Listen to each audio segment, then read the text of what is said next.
This video examines published sources for educational purposes. Interpretations are attributed. No claims are asserted as fact without citation. December 7th, 1941. Pearl Harbor, Hawaii. As Japanese dive bombers screamed down from the morning sky, American anti-aircraft gunners frantically loaded shells into their 5-inch guns. Records from the naval battle indicate that these defenders fired thousands of rounds at the attacking aircraft. Yet historians note that achieving a single, confirmed kill required an average of 20,000 shells. Some estimates, documented by military analysts of the period, suggest the figure reached as high as 100,000 rounds per aircraft destroyed. The mathematics of aerial defense in 1941 painted a grim picture for any nation facing sustained air attack. What those gunners didn't know, as they watched their shells explode harmlessly in empty sky while enemy aircraft continued their deadly work, was that 3,000 miles away, in a Baltimore laboratory, a team of scientists was already working on a device so revolutionary that it would fundamentally alter the balance of World War II.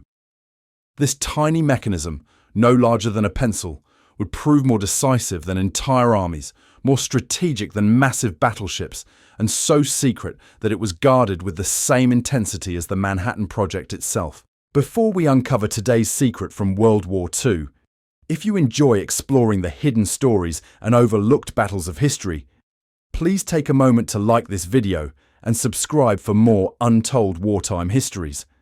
And let me know in the comments where you're watching from. Stimme.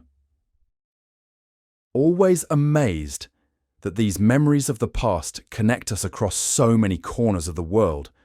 The weapon that would change everything began not with military planners or weapons manufacturers, but with a fundamental problem that had plagued warfare since the first aircraft took to the skies.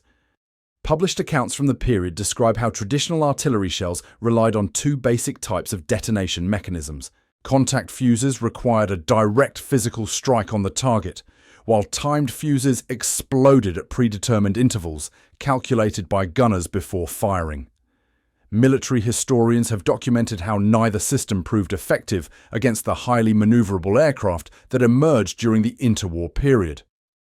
According to records maintained by the National Defense Research Council, the challenge became particularly acute for naval forces operating in the vast expanses of the Pacific.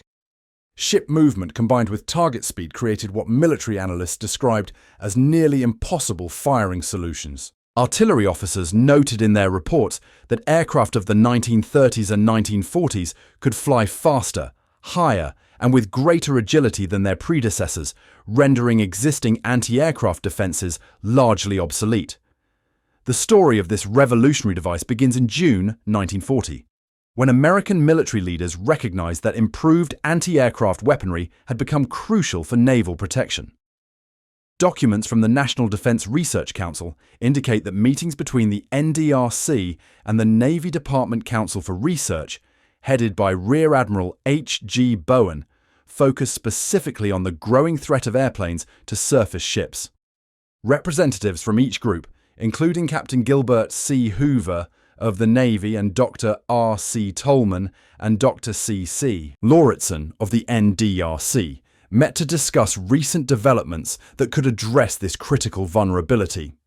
The project was assigned to Section T of the Applied Physics Laboratory at Johns Hopkins University under Dr. Merle Tuve, who assembled a team that eventually numbered over 1,000 scientists, engineers, and support staff. Historical records suggest that the urgency of this project cannot be overstated, as British cities were being devastated by German air attacks and the US Navy faced the prospect of catastrophic losses in any Pacific conflict with Japan. The technical challenges of creating what would become known as the proximity fuse were staggering and required revolutionary advances in miniaturization and ruggedization of electronic components. Consider, according to engineering specifications from the period, that the components in the fuse, including tiny glass vacuum tubes, had to withstand the shock of being fired from a 5-inch gun. Technical documents indicate that this setback force of 20,000 Gs is instantly generated by accelerating the projectile to a 2,800 foot per second muzzle velocity. Additionally, military engineers noted that the shell's brief trip through the gun's rifling grooves starts it spinning at 25,000 revolutions per minute. Published accounts describe how the fuse itself was essentially a miniature radio station packed into the nose of an artillery shell. According to technical specifications, the basic components included a vacuum tube 6 inches long and 3 inches in diameter, a battery, and a radio transmitter and receiver. Engineers designed a small glass tube filled with electrolyte solution to act as the battery. After the shell was fired and began rotating, centrifugal force pushed the solution to the outside of the tube, where a chemical reaction occurred with small pieces of metal surrounding the tube. This process produced an electrical charge which armed the shell and sent out a radio impulse traveling at the speed of light. The technical specifications required vacuum tubes smaller than hearing aid components that could survive forces hundreds of times greater than anything previously attempted. Safety mechanisms had to prevent accidental detonation during handling and transport, while self-destruct features ensured that unexploded shells wouldn't fall into enemy hands for reverse engineering. The first combat deployment of proximity fuses marked what military historians describe as a turning point in naval warfare. Records indicate that the proximity fuse entered the war on January 5, 1943. A cruiser and destroyer task force was returning to Guadalcanal in the Solomon Islands after a raid against enemy airfields when Japanese dive bombers struck. On board the USS Helena, Lieutenant Red Cochran, in charge of the 5-inch anti-aircraft guns, opened fire on one of the bombers and brought it down with his second salvo. This first successful engagement demonstrated the fuse's potential. But military analysts note that the full impact became clear over the following months. Statistical analysis from 1943 indicates that the proximity fuse proved 3 to 4 times more effective than conventional time fuses, and night kill ratios increased by 370%. According to naval records, in 1943, naval guns fired 36,370 anti-aircraft rounds. Although only 25% used proximity fuses, these accounted for 51% of the kills. Military historians have documented that the effectiveness was so dramatic that it fundamentally altered the balance of power in the Pacific theater. Ships that previously would have been overwhelmed by concentrated air attacks could now defend themselves with unprecedented effectiveness. Intelligence reports from the period suggest that the psychological impact on Japanese aircrews was enormous, as they found themselves facing seemingly impossible odds against vessels that could accurately engage aircraft at previously unthinkable ranges. The deployment of proximity fuses against German V-1 flying bombs over London represents what many historians consider one of the war's most successful defensive operations. From the first day of the attacks to the end of August 1944, German forces launched 9,300 V-1s, according to military records, an average of 120 per day. By the end of the 4th week, anti-aircraft shells equipped with proximity fuses accounted for the destruction of 79% of all incoming rockets, according to British Defence statistics. The V-1 represented a new type of threat that traditional anti-aircraft defences struggled to counter effectively due to the weapon's speed, small size, and low-altitude flight profile. British gunners using conventional timed fuses had to fire multiple salvos with careful calculation of lead time, altitude, and trajectory. Military analysts noted that the proximity fuse eliminated these complex calculations and dramatically improved hit rates. Historical accounts describe how British artillery was rushed to England's southern coast and equipped with ammunition containing the revolutionary fuses. The impact, according to contemporary reports, was immediate and dramatic. Statistical data from the period conveys how dramatically the proximity fuse heightened the effectiveness of the artillery defending London against the V-1 during the 2.5-month period when these weapons fell on Britain. The success against V-1s was so complete that it essentially neutralized what intelligence reports suggest Hitler had hoped would be a war-winning superweapon. Military historians argue that without proximity fuses, London would have suffered far more extensive damage, potentially affecting British morale and the ability to serve as a staging ground for D-Day operations.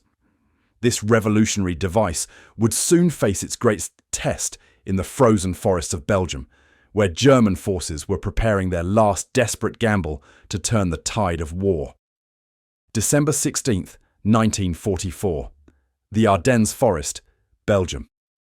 Through the pre-dawn darkness, German artillery erupted in what would become known as the Battle of the Bulge. Historical accounts describe how Field Marshal Gerd von Rundstedt's forces launched their final major offensive on the Western Front, catching Allied forces completely off guard. What German commanders didn't anticipate, according to military records from the period, was that they were about to face a weapon that would fundamentally alter their understanding of modern artillery warfare. General Dwight D. Eisenhower, facing the crisis of the German breakthrough, made a decision that military historians note would prove decisive. After demanding authorization to use a closely guarded secret weapon, records indicate that 200,000 shells equipped with proximity fuses, codenamed POSIT, were rushed to the front lines. These revolutionary devices would transform Allied heavy artillery into what contemporary observers described as devastatingly effective weapon systems. The impact, according to military analysts of the period, was immediate and catastrophic for German forces. All shells now exploded just before hitting the ground, creating what ballistics experts described as a deadly umbrella of shrapnel that rained down from above. German divisions found themselves caught in the open, having felt secure from conventional timed artillery fire, because military doctrine suggested that poor weather conditions would prevent accurate observation and adjustment of traditional bombardments. General George S. Patton's personal account of the proximity fuse's effectiveness provides compelling testimony to its revolutionary nature. Historical records indicate that late in 1944, as Patton's Third Army advanced toward Germany, he wrote a letter to the War Department describing his troops' success with the new artillery shell and fuse. According to published accounts of this correspondence, Patton stated that the new shell with what he called the funny fuse was devastating. Military records describe how his forces caught a German battalion attempting to cross the Sauer River with a concentrated artillery barrage, killing 702 enemy soldiers by actual count. Patton's assessment, preserved in military archives, suggested that when all armies obtained this technology, military leaders would need to devise entirely new methods of warfare. His conclusion, according to historical documentation, expressed gratitude that Allied forces had developed this capability first. The psychological effect on German troops, as described in contemporary intelligence reports, was devastating. Soldiers found themselves vulnerable to accurate artillery fire, even in positions previously considered safe from conventional bombardment. Traditional earthworks and defensive positions that had protected infantry from ground-burst shells offered little protection against air-bursting rounds that showered deadly fragments from above. Military historians note that this forced German units to abandon established defensive tactics that had proven effective throughout the war, contributing significantly to the failure of their final offensive operation. The production and manufacturing of proximity fuses represented what economic historians describe as one of the largest industrial undertakings of World War II. By war's end, according to production records, an army of workers had assembled and installed more than 22 million innovative fuses, each containing approximately 130 miniaturized electronic parts, at a cost exceeding $1 billion in 1940s currency, equivalent to roughly $15 billion today. The manufacturing process, according to industrial historians, was primarily carried out by women workers who assembled the delicate components by hand. Personnel records from the Crosley Corporation indicate that approximately 90% of workers were women, chosen in large part because of their small hands and nimble fingers suited to the precise assembly work required. The secrecy surrounding the project was extraordinary, with contemporary accounts describing how workers were searched upon entering and leaving facilities and prohibited from bringing personal items inside. Security protocols, according to company records, ensured that workers were not informed about the nature of their work. The assembly was conducted under such strict secrecy that employees were searched when they entered and departed and were not permitted to bring purses into the plant. Even local police and fire departments were denied entry to the building, according to security documentation from the period. The Crossley Corporation in Cincinnati became a major production center, eventually manufacturing 16,500 units daily, according to production statistics. Transportation arrangements, as described in logistics records, involved moving the completed fuses under armed guard in bread trucks to airports, where they were flown to combat zones around the world. The scale of production required constant innovation in manufacturing techniques, quality control procedures, and supply chain management, contributing to advances in electronics manufacturing that would benefit post-war industry development. The proximity fuse's effectiveness against Japanese kamikaze attacks became crucial to Allied victory in the Pacific, as Japan resorted to increasingly desperate suicide tactics. Military analysts note that the success of proximity fuses, combined with central fighter direction and radar systems, eventually made conventional attacks on US task forces impossible, contributing to Japan's adoption of what intelligence reports described as their most terrible tactic yet developed in the Pacific War. As Japanese conventional air power declined due to documented losses of experienced pilots and aircraft, kamikaze attacks represented a final attempt to inflict unacceptable casualties on Allied forces. By 1945, according to naval records, large numbers of anti-aircraft shells equipped with radio frequency proximity fuses became available, proving on average 7 times more effective than conventional shells. The US Navy recommended their use specifically against kamikaze attacks based on combat effectiveness studies.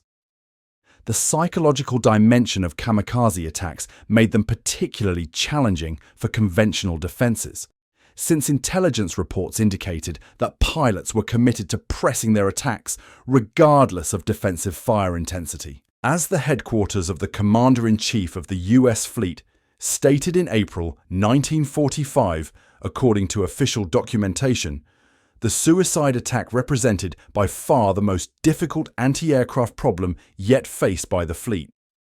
The psychological value of anti-aircraft fire, which in the past had driven away a large percentage of potential attackers, was inoperative against suicide aircraft. However, the proximity fuse's ability to destroy aircraft without requiring direct hits made it particularly effective against these determined attacks.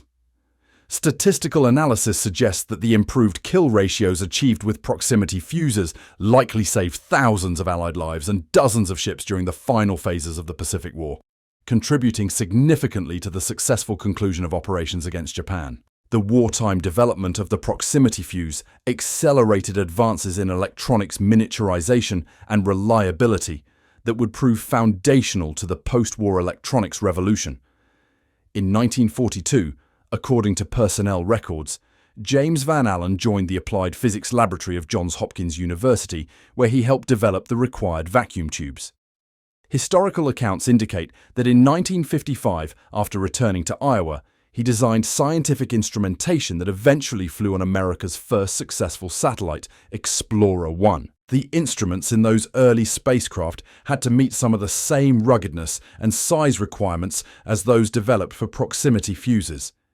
Their design consequently drew on knowledge gained from creating microelectronics for the revolutionary artillery devices, according to engineering documentation from the period. The project required innovations in vacuum tube design, battery technology, and circuit miniaturization that pushed the boundaries of 1940s electronics capabilities. Researchers had to solve problems of component reliability under extreme stress conditions that wouldn't be matched in civilian applications for decades. The mass production techniques developed for proximity fuse manufacturing contributed to the post-war consumer electronics boom, as companies applied wartime innovations to civilian products. Many engineers and scientists who worked on the proximity fuse project went on to play leading roles in developing radar, computers, satellites, and other advanced technologies that shaped the modern world. The strategic impact of the proximity fuse extended far beyond its immediate tactical effects, fundamentally altering the balance of power and potentially shortening the war by months or years. Military historians and contemporary leaders recognize the proximity fuse's significance as comparable to radar and the atomic bomb in its strategic importance. While published accounts acknowledge that no single invention won the war, military analysts consistently list the proximity fuse among the very small group of developments upon which victory largely depended. The device's effectiveness was so pronounced that senior military leaders credited it with decisive impacts across multiple theatres of operation. Air Force General Sam Phillips expressed his assessment of the proximity fuse's European deployment in a 1988 interview, according to historical records. Phillips stated that had the Germans perfected an effective proximity fuse well before the war ended, the outcome of the conflict could have been significantly affected. This observation highlights what military strategists describe as the razor-thin margins that often determined the fate of major campaigns during the Second World War. The fuse's contribution to Allied victory proved multifaceted according to strategic analyses from the period. It protected invasion fleets from air attack, neutralized German terror weapons, enabled more effective ground support operations, and forced enemy tactical changes that ultimately worked to Allied advantage. Secretary of the Navy James Forrestal captured its strategic importance when he stated, according to official records, that the proximity fuse helped blaze the trail to Japan. Without the protection this ingenious device provided to surface ships of the fleet, Forrestal noted, the westward push could not have been so swift, and the cost in men and ships would have been immeasurably greater. Intelligence reports from the period reveal that German military leaders gradually became aware of the proximity fuse's existence and impact, though they initially struggled to understand the technology behind it. Captured documents suggest that German scientists had been working on similar concepts as early as 1930, but their research never achieved the breakthrough that American teams accomplished. By 1943, according to Wehrmacht intelligence assessments, German commanders recognized that Allied anti-aircraft effectiveness had increased dramatically, though they initially attributed this to improved radar and fire control systems.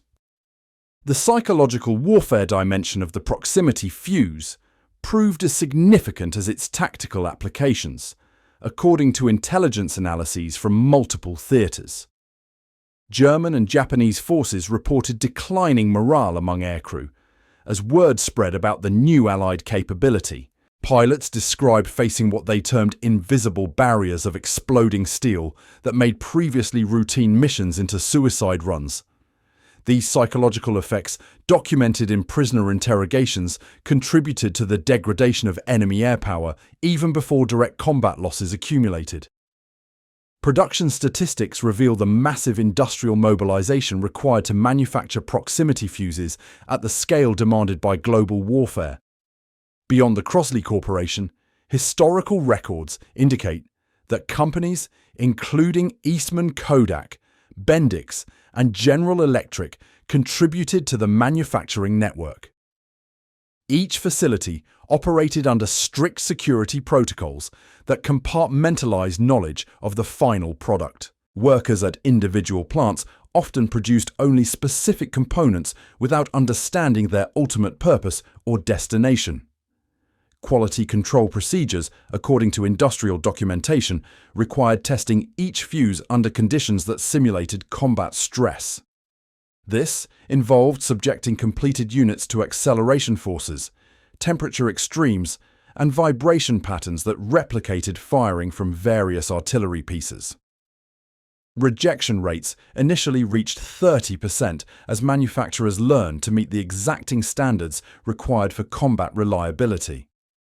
By 1944, production efficiency had improved to the point where rejection rates fell below 5%, while output increased exponentially. The logistics of distributing proximity fuses to combat theatres presented challenges that military planners describe as unprecedented in their complexity.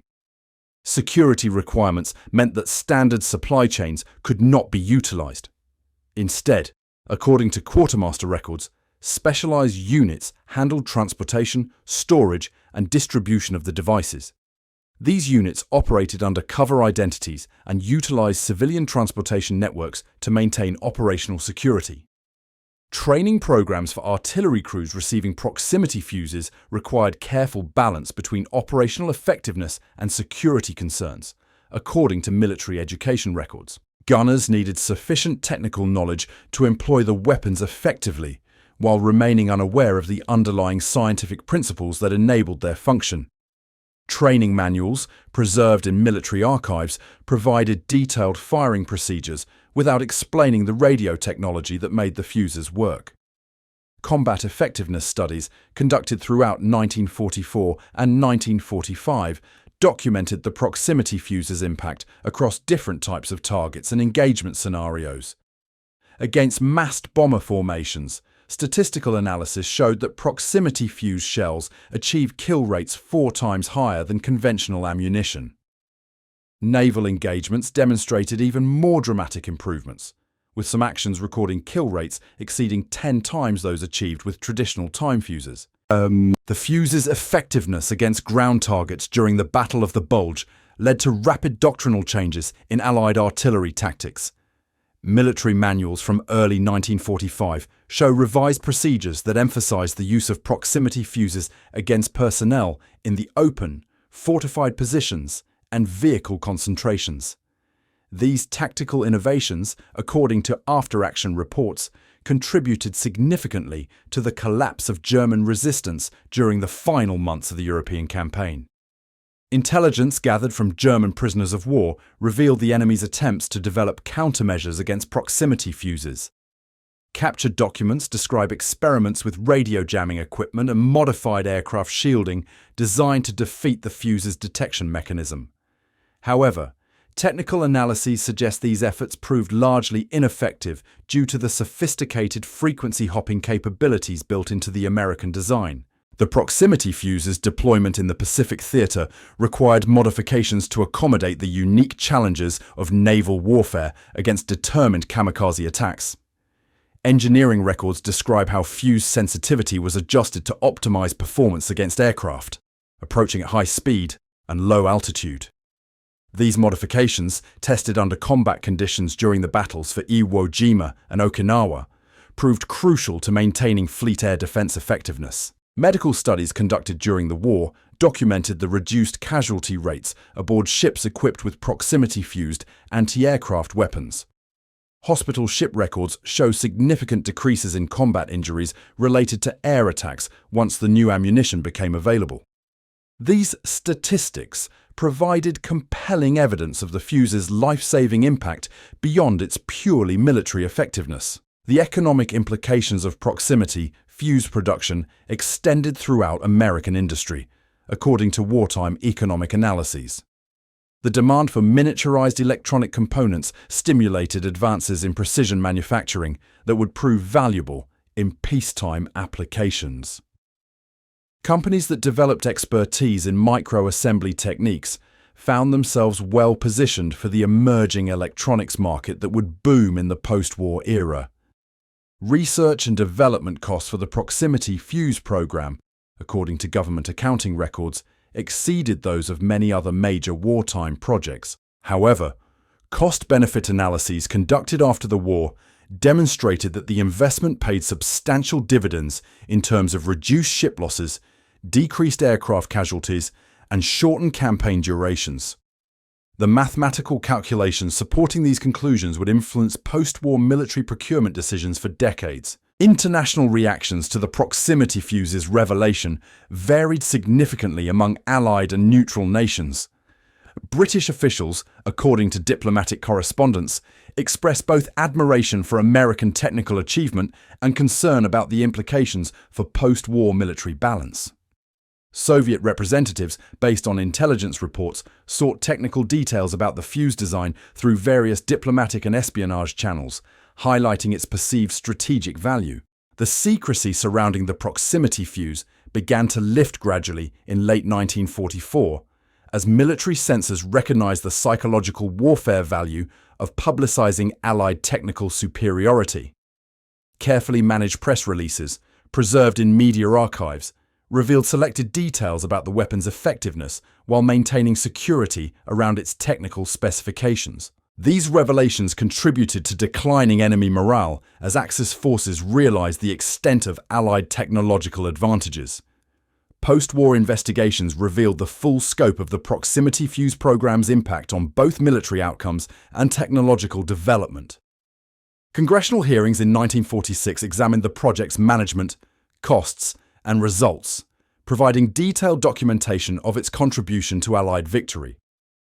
These investigations established precedents for managing large-scale military research programs that would prove influential during the Cold War era. The proximity fuse's legacy extended far beyond its wartime applications, fundamentally changing how military leaders approached the relationship between technology and tactics. The device demonstrated that relatively small technological advantages could produce disproportionately large strategic effects, a lesson that would shape military thinking throughout the nuclear age. This understanding would prove crucial as nations navigated the complex technological competition that would define the decades following World War II. The transformation of warfare through this revolutionary device reached its culmination in what military historians describe as the most comprehensive technological shift in combat effectiveness since the introduction of gunpowder. By 1945, according to production records, American factories had delivered proximity fuses to every major theatre of operations, fundamentally altering the tactical landscape across multiple continents simultaneously. Statistical analyses from the final year of the war reveal the full magnitude of this technological revolution. Naval engagement records indicate that ships equipped with proximity-fused ammunition achieved aircraft kill ratios that exceeded previous capabilities by factors ranging from 5 to 15, depending on engagement conditions. Ground artillery units, according to after-action reports, reported similar improvements in effectiveness against personnel and vehicle targets, with some commanders noting that traditional defensive tactics had become obsolete almost overnight. The Japanese military's response to proximity fuse deployment provides compelling insight into how technological advantages could cascade into strategic dominance. Intelligence reports from captured documents reveal that Japanese naval commanders, by early 1945, had begun avoiding direct engagement with American task forces whenever possible. Fleet dispositions, according to decoded communications, increasingly focused on hit-and-run tactics designed to minimize exposure to what Japanese officers termed the invisible barrier created by advanced anti-aircraft systems. This tactical shift, documented in Japanese naval archives recovered after the war, represented a fundamental acknowledgement that conventional air-sea combat had become untenable against American forces. Admiral Somu Toyoda, according to post-war interrogations, admitted that proximity fuses had rendered traditional naval aviation tactics suicidal, forcing the Imperial Navy to rely increasingly on kamikaze attacks as their only remaining option for inflicting significant casualties on Allied forces. The European theatre witnessed equally dramatic tactical adaptations as German forces confronted the reality of proximity-fused artillery. Wehrmacht field manuals from late 1944, discovered in captured archives, show hasty revisions to infantry tactics that emphasized rapid movement between covered positions. Traditional defensive doctrines that relied on prepared positions and coordinated counterattacks proved ineffective against artillery that could deliver precise airbursts regardless of terrain or weather conditions. General Heinz Guderian's memoirs, published years after the war, provide a German perspective on confronting American artillery equipped with proximity fuses. Guderian described the psychological impact on German troops as devastating, noting that soldiers who had survived years of conventional bombardment found themselves helpless against weapons that seemed to anticipate their every movement. This demoralization, according to Wehrmacht medical records, contributed to increasing rates of combat fatigue and desertion during the final months of the European campaign. The proximity fuse's influence extended beyond immediate combat effectiveness to reshape military procurement and research priorities for the remainder of the 20th century. Defense spending records from the post-war period show dramatic increases in funding for electronics research, miniaturization projects, and reliability testing. The success of the proximity fuse program demonstrated to military leaders that technological superiority could provide decisive advantages that traditional, numerical, or tactical superiority could not overcome. University research programs, according to academic records from the late 1940s, received unprecedented military funding to continue developing advanced electronics applications. The Johns Hopkins Applied Physics Laboratory expanded its facilities and staff by 300% between 1945 and 1950, focusing primarily on projects that built upon proximity fuse technologies. Similar expansions occurred at research institutions across the United States, creating what historians describe as the foundation for America's post-war technological dominance. The international implications of proximity fuse technology became apparent as other nations attempted to reverse engineer captured devices or develop equivalent systems. British technical intelligence reports from 1945 describe extensive efforts to analyze American fuses recovered from battlefield sites. However, engineering assessments concluded that replicating the manufacturing processes would require industrial capabilities that exceeded Britain's post-war capacity, highlighting the extent to which the American program had integrated advanced research with mass production techniques. Soviet intelligence operations, documented in declassified files released decades later, devoted significant resources to obtaining proximity fuse specifications and production methods. The failure of these efforts, according to CIA analyses, contributed to Soviet decisions to prioritize different technological approaches in their post-war military programs. This divergence in technological development paths would have lasting implications for Cold War military competition and strategic planning. The economic ripple effects of proximity fuse production continued to influence American industry long after the war's conclusion. Companies that had developed expertise in microelectronics manufacturing found themselves positioned to capitalize on the emerging consumer electronics market. The Crosley Corporation, according to business histories, leveraged its wartime experience to become a major player in early television manufacturing, while other proximity fuse contractors moved into radio, hearing aid, and early computer component production. Technical innovations developed for proximity fuse manufacturing contributed to advances in multiple civilian sectors. Precision assembly techniques pioneered for electronics production improved manufacturing quality across industries from automotive to appliance production.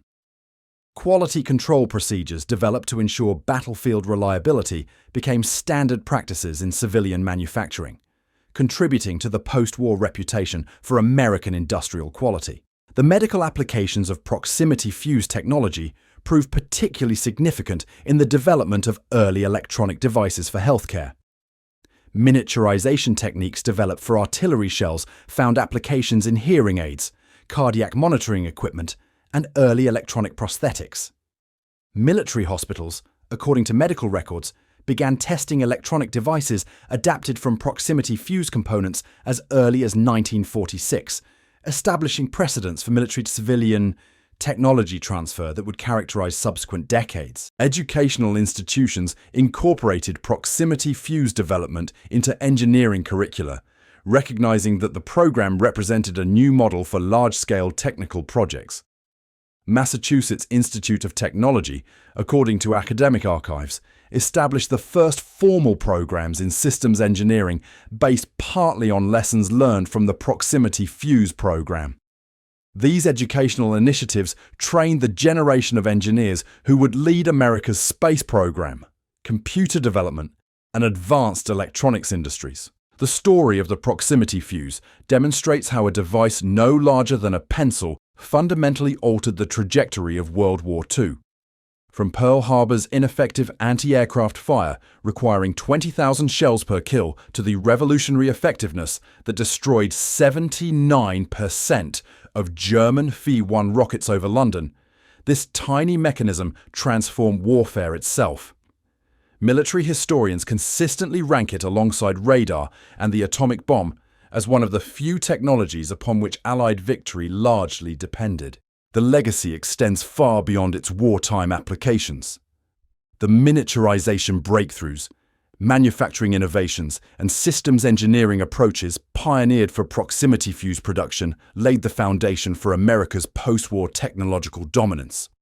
From the satellites that carry our communications to the electronics that power our modern world, the influence of this secret weapon continues to shape our lives today. Perhaps most remarkably, this transformation began with a simple recognition that existing solutions were inadequate, followed by the determination to create something entirely new. In an age where technological advancement seems inevitable, the proximity fuse reminds us that breakthrough innovations require both visionary thinking and the industrial capacity to turn possibilities into reality. What other overlooked innovations from history's greatest conflicts continue to influence our world today?